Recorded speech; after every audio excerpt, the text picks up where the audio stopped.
Thank you all very much. It is great to be back home in Greensboro. Thank you for that great introduction to my favorite Mayor Pro Tem. You even got the sheriff to stand up. You did. I'll tell you. I love coming back home to Greensboro. A piece of my heart is still from Guilford County. My parents moved me here back in 1966 when I was in 5th grade. We attended First Presbyterian Church in downtown Greensboro. I went to Jamestown Elementary School, and I love to tell this story if you've heard it before, but my very first day in 5th grade class, Mrs. Lockman's class, Mrs. Lockman asked me a question. You see, I'd moved from Columbus, Ohio down to here when I was 9 years old. My dad was an engineer, and he'd gotten a job at Gilbarco, right near the airport.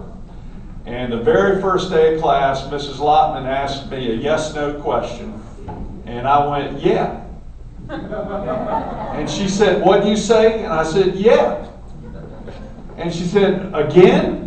And I started thinking, they do things differently here. And I said, yes. She said, excuse me, but here in Jamestown, we either say yes, ma'am, or yes, sir, to our teachers. In fact, she said, Patrick, Lieutenant Governor Perdue's called me Patrick now, I noticed too. She said, Patrick, come on up here. You need to draw out of a jar your punishment for not saying yes, ma'am to the teacher. This is my very first day in Jamestown Elementary School. I pulled out a punishment, and it was washing my mouth out with soap. And they did that.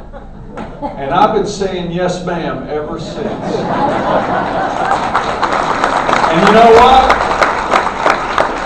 There's nothing wrong with that whatsoever. And maybe that's what we need to get back into our schools, is saying yes, ma'am, and yes, sir to our teachers.